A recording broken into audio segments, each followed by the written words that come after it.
Air India ವಿಮಾನಗಳ ಬಳಿಕ ಸದ್ಯ ಸ್ಪೈಸ್ ಜೆಟ್ನಲ್ಲೂ ಕೂಡ ತಾಂತ್ರಿಕ ದೋಷ ಕಾಣಿಸಿಕೊಂಡಿದೆ.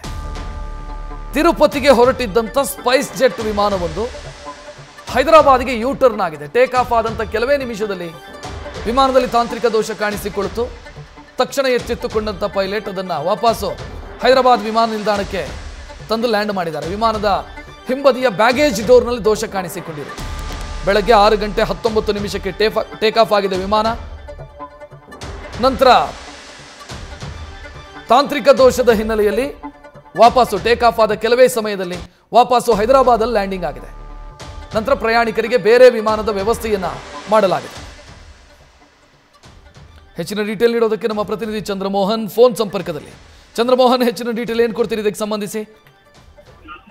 ರಕ್ಷತ್, ಮುಖ್ಯವಾಗಿ ನಮ್ಮ ದೇಶ ಮಾತ್ರ ಅಲ್ಲದೆ ಜಗತ್ತಿನಲ್ಲಿ ರಸ್ತೆ ಸಂಚಾರ ಅಥವಾ ರೈಲು ಸಂಚಾರಕ್ಕಿಂತ ಅತ್ಯಂತ ಸೇಫೆಸ್ಟ್ ಜರ್ನಿ ಅಂತಂದ್ರೆ ಅದು ವಿಮಾನ ಸಂಚಾರ. ಆದ್ರೆ ವಿಮಾನ ಸಂಚಾರವೇ ಈಗ ಸುರಕ್ಷಿತ ಸಂಚಾರವಾಗಿ ಪ್ರಯಾಣಿಕರ ಪಾಲಿಗೆ ಪರಿಣಮಿಸಿದೆ. ನಮ್ಮ ದೇಶದಲ್ಲಿ ಈಗ ವಿಮಾನಗಳ ತಾಂತ್ರಿಕ ದೋಷಗಳು, ವಿಮಾನಗಳು ಎಮರ್ಜೆನ್ಸಿ ಲ್ಯಾಂಡಿಂಗ್ ಮಾಡೋದು ಮತ್ತು ವಿಮಾನ ಪತನ ಕೂಡ ಸಾಮಾನ್ಯ ಅನ್ನೋ ರೀತಿಯಲ್ಲಿ ಆಗ್ತಾ ಇರುವಂತದ್ದು ಪ್ರಯಾಣಿಕರ ಪಾಲಿಗಂತೂ ನುಂಗಲಾರದ ತುತ್ತಾಗಿದೆ.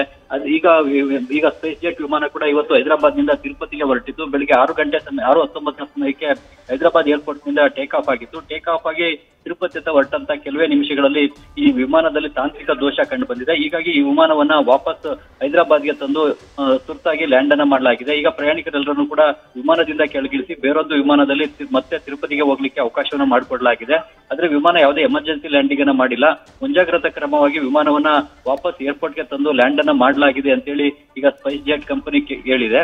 ಆದ್ರೆ ವಿಮಾನದಲ್ಲಿ ತಾಂತ್ರಿಕ ದೋಷದ ಕಾರಣದಿಂದಾಗನೇ ತಿರುಪತಿವರೆಗೂ ಕೂಡ ವಿಮಾನ ಹೋಗದೆ ವಾಪಸ್ ಬಂದು ಈಗ ಹೈದರಾಬಾದ್ ನಲ್ಲೇ ಮತ್ತೆ ಲ್ಯಾಂಡಿಂಗ್ ಅನ್ನ ಮಾಡಿದೆ. ಹೀಗಾಗಿ ಈಗ ಪ್ರಯಾಣಿಕರು ಬೇರೊಂದು ವಿಮಾನದಲ್ಲಿ ತಿರುಪತಿಗೆ ಪ್ರಯಾಣ ಬೆಳೆಸಿದ್ದಾರೆ. ವಿಮಾನದ ಹಿಂಬದಿಯ ಡೋರ್ನ ಬಳಿ ಒಂದು ಸ್ವಲ್ಪ ತಾಂತ್ರಿಕ ದೋಷ ಕಂಡು ಬಂದಿತ್ತು ಅಂತೇಳಿ ಈಗ ಸ್ಪೈಸ್ ಜೆಟ್ ಕಂಪನಿ ಹೇಳಿದೆ.